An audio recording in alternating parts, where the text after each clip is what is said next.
Ada juga mazhab yang tidak tersebar tempat, tidak sebesar gitu.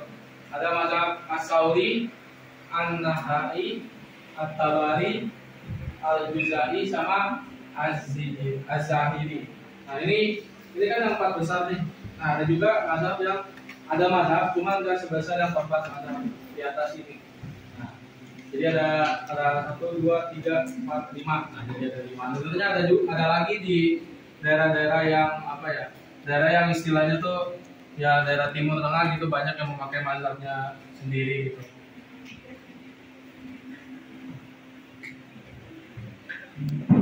Nah, yang selanjutnya ini ada mazhab Hanafi. Nah, Hanafi ini sendiri didirikan sama Nu'man bin Sabit yang lahirnya di Irak pada tahun 80 Hijriah atau 699 Masehi. Nah, masa kekhalifahan Bani Umayyah. Nah, jadi dia lahir pada masa khalifahnya Bani Umayyah. Siapa? Abdul Malik Marwan. Nah, beliau juga diberi gelar Abu Hanifah yang artinya suci atau lurus.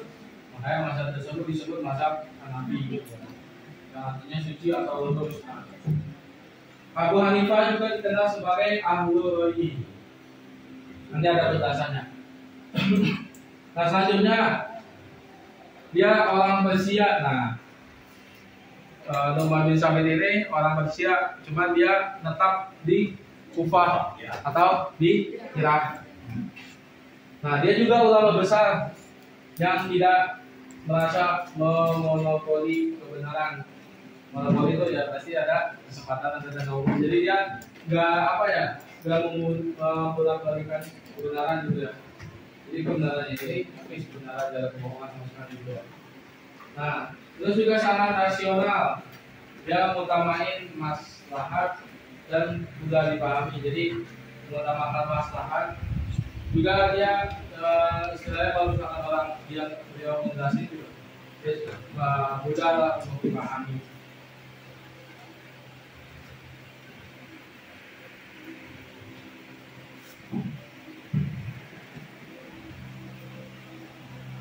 Nah, dari penjelasan tadi sebenarnya Ahlul Ra'yi itu gerakan pemikiran keislaman yang berpusat di Baghdad atau Irak.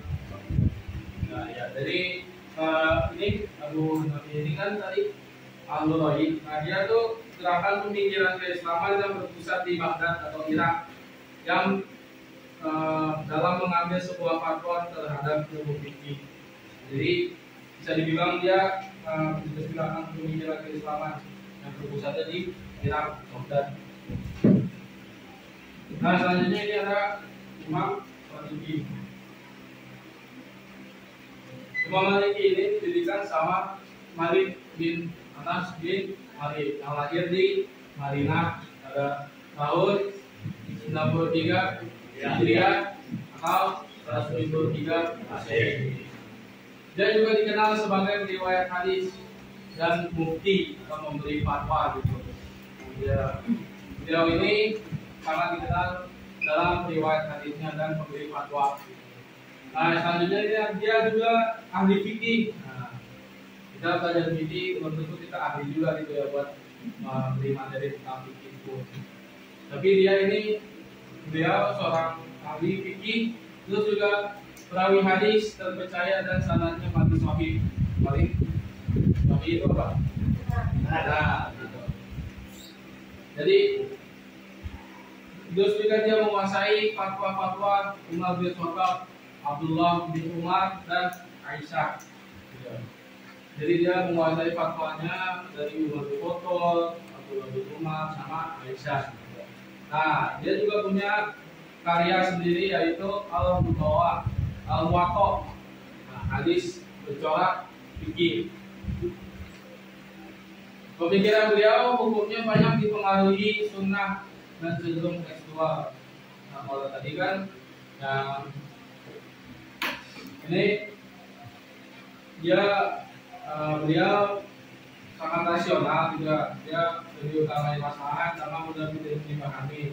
Nah, kalau misalkan mazhab Maliki ini pemikiran hukumnya banyak dipengaruhi sunnah dan cenderung tekstual, jadi mayoritas sunnah gitu. terus juga pemikirannya itu cenderung tekstual. Nah, selanjutnya dalam usul fikih ini banyak menggunakan maslahat musalah